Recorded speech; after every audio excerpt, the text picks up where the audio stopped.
52,000 tons of German steel, 8 380mm guns. The largest battleship ever built in Europe. Hitler called it his ultimate weapon. Winston Churchill called it a beast that had to be destroyed at all costs. But the dark truth history books usually gloss over is that the Tirpitz was a total failure.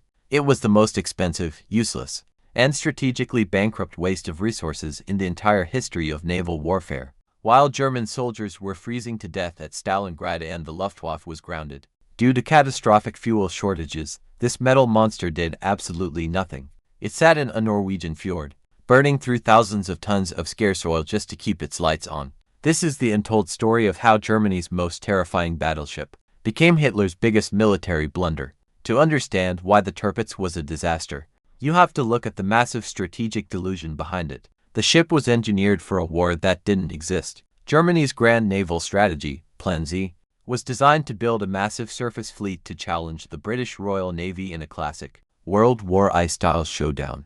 But by 1941, the rules of naval engagement had changed forever. The era of the battleship was dead.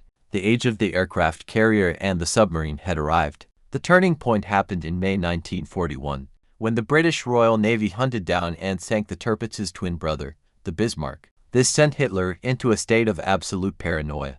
He became terrified of losing his precious capital ships. As a result, he explicitly ordered that the Tirpitz was never allowed to break out into the open Atlantic to hunt Allied convoys. Think about that. The most powerful weapon in the German Navy was banned from fighting. Instead, Hitler sent the Tirpitz to hide in the remote fjords of Norway.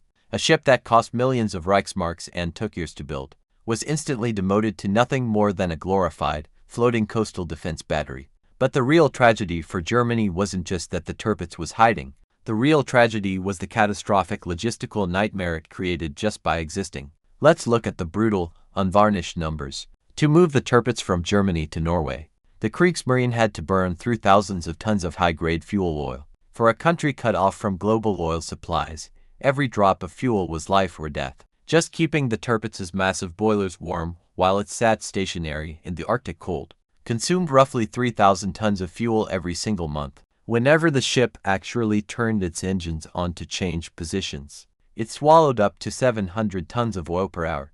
This was fuel that could have powered hundreds of panzers on the Eastern Front, or fueled dozens of fighter jets defending German cities from Allied bombings. Instead, it was burned to keep a useless steel fortress warm in a Norwegian ditch. It gets worse. The Tirpitz required a permanent crew of over 2,000 elite, highly trained naval personnel, while the German army was scraping the bottom of the barrel, drafting teenagers and old men to fight a losing war.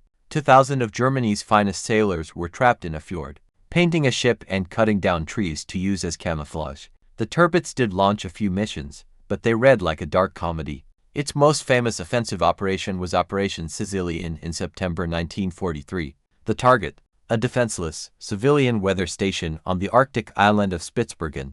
The mightiest battleship in Europe sailed out with a massive escort fleet, pointed its devastating 15-inch guns at a tiny wooden shack, guarded by 30 poorly armed Norwegians, and opened fire.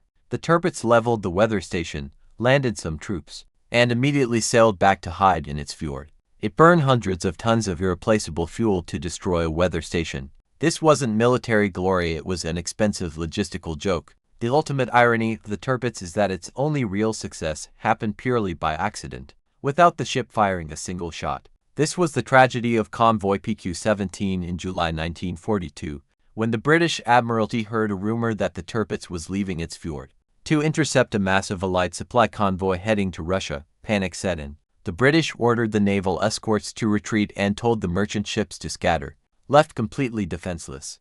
24 out of 35 merchant ships were picked off and slaughtered one by one by German U-boats and aircraft. The Tirpitz never even reached the convoy. The mere rumor of its presence did the damage. But this fluke success couldn't save the battleship from its inevitable fate. The British became obsessed with destroying the beast. Because the Tirpitz was heavily protected by steep mountains, anti-torpedo nets, and thick smoke screens, regular bombing raids were useless.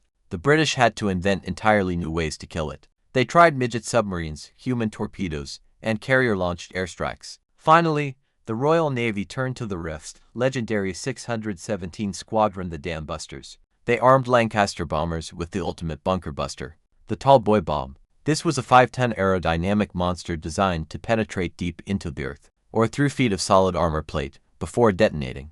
On November 12, 1944, the British caught the Tirpitz outside the city of Troms. Two tall boy bombs scored direct hits, ripping right through the battleship's heavily armored deck. Another hit near the side, blasting away the ship's underwater protection.